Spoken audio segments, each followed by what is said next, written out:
Chers amis, bonjour. Bonjour.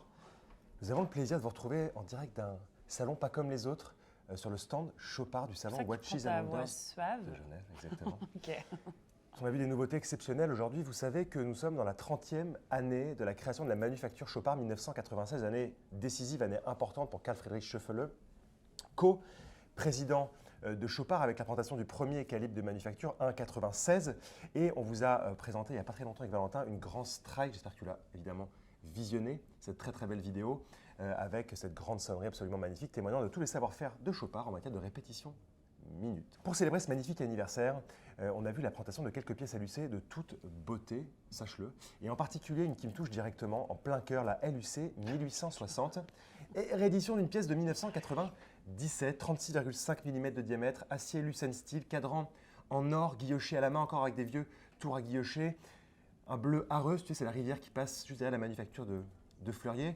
C'est fantastique. Et à l'intérieur, on trouve le calibre LUC 9640 qui est poinçon de Genève et qui est une évolution directe du premier mouvement de 1996. Donc on répète 36,5 mm de diamètre pour 8,3 mm d'épaisseur. Donc c'est vraiment une montre qui se porte divinement bien au poignet. Je sais que tu adores la marqueterie de paille, j'aimerais que tu nous en parles un petit peu. S'il te plaît. Alors si on reste dans cette même collection des LUC avec cette élégance, cette finesse, et évidemment je répète tout ce que Père Castor vient de vous raconter, on parle cette année d'une version un petit peu plus grande parce qu'on parle d'une 40 mm, on parle d'une heure sautante, on parle d'un cadran fait en marqueterie de paille, ça représente un peu plus de 60 heures de travail par une seule personne qui en fait vient assembler comme une espèce de nid d'abeilles et vous le voyez clairement, ces petites alvéoles avec des différentes intensités de jaune qui en fait évidemment rappellent les différentes couleurs de la paille. Et en termes de métier d'art, on en a déjà parlé, mais c'est vrai que la marqueterie de paille est quelque chose que je trouve fascinant, surtout quand on connaît la flexibilité et la souplesse que peut être en fait la texture de la paille. Et finalement, pour un rendu qui est hyper soyeux, on dirait presque un morceau de soie découpé ou peint à la main. Alors en effet, pour tous les jours, je prendrai la LUC de notre cher Nicolas. Pour une pièce un petit peu plus sophistiquée, avec une histoire un peu plus sexy, je trouve, à raconter, en tout cas esthétiquement parlant, je partirai sur la marqueterie de paille en heure sautante, limitée à 8 exemplaires seulement.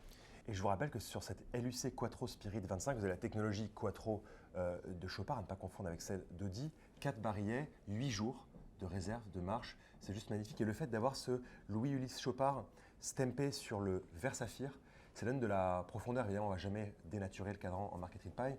Et ça offre, je ne sais pas, de la spatialité au sein de cette magnifique montre. Tu as vu ça un peu, les termes? Je disais que ça te plaît tous les énormément. tous les jours, tu me waouh. Je me dis waouh. Bon, parlons un peu de l'aigle des Alpes, ou bien Alpine Eagle. Quelques nouveautés cette année dans la collection Alpine Eagle. Un élément que j'aime beaucoup, c'est que le cadran Rhône Blue qu'on aimait beaucoup, qui était uniquement disponible dans les versions Chrono XL ou dans les versions tourbillon, est désormais disponible pour les versions 36 et 41 mm de diamètre. Donc ça vient quand même offrir un cadran que beaucoup de personnes appréciaient mais ne pouvaient pas forcément se payer parce que c'était des grandes complications ou bien un chrono un peu énervé en taille, dans des pièces tout à fait portable. Donc ça, c'est une première bonne nouvelle. L'autre bonne nouvelle, c'est que la lueur se fait pressentir sur la montagne. Petit jeu de mots assez nul pour dire qu'une nouvelle teinte fait son apparition avec la 41 XPS Alpine Eagle, lueur de montagne, 8 mm d'épaisseur, donc XPS, petite seconde à 6 heures, extra plate. Le cadran est juste magnifique et on retrouve tous les éléments qui évidemment font le succès de cette collection.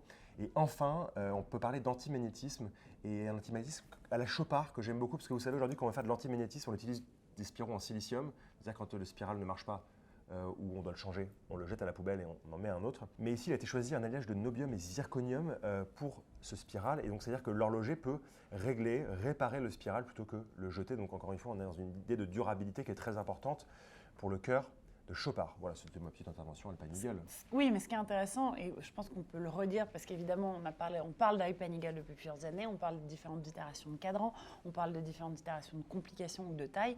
Aujourd'hui, on se rend compte que vraiment, la gamme est vraiment étoffée, complétée, finalement aplanie avec différentes références qui viennent maintenant de manière linéaire, en différentes tailles, en différentes couleurs, pour avoir cette espèce de continuité où finalement tout le monde pourra choisir et tout le monde pourra trouver son bonheur. Petit détail qui n'est pas un détail, chère Éléonore, parce que j'aime les bracelets de montres aussi plus que les montres parfois.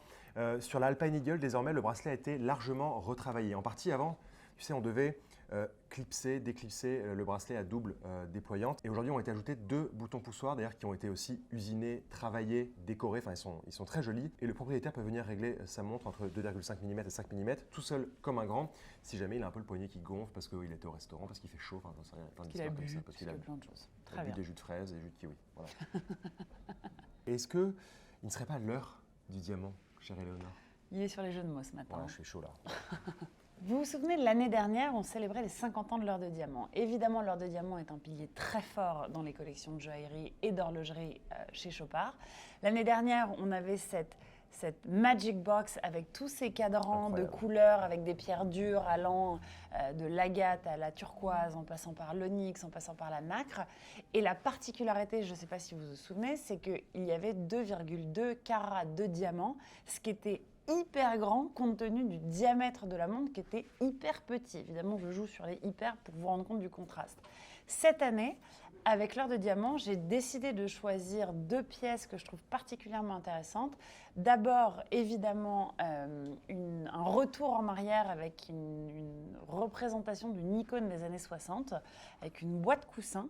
Et donc, on retrouve pour cette heure de diamant inspirée donc, des années 60, des godrons en or éthique 18 carats qu'on a all the way. C'est-à-dire que vraiment, on dirait qu'il n'y a aucune interruption du bracelet au cadran jusqu'au bout. On a simplement posé quelque part une lunette de diamant avec des diamants d'une taille relativement importante, tous en taille poire, ce qui vient contraster finalement la boîte coussin avec toutes les pointes de ces diamants poires pour un rendu que je trouve quand même assez waouh.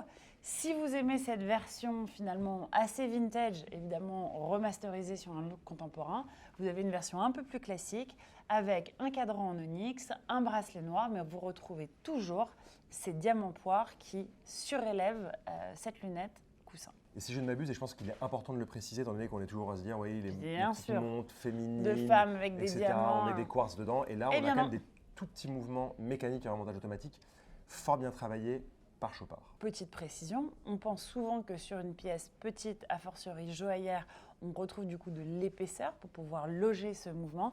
Mais comme tu l'as dit à juste titre, le mouvement étant tellement fin que ça ne vient pas finalement altérer ni le poids, ni l'ergonomie, ni le porté des pièces. Tout à fait. Donc voilà, Chopard, 30 ans de manufacture LUC. Comme tu dis, la gamme Alpine Eagle qui s'étoffe et toujours l'heure du diamant aussi somptueuse. Et ce petit retour un peu vintage 60-70 nous fait bien plaisir. Eh bien, je suis ravie de l'entendre. Voilà. On vous dit à tout bientôt. Merci.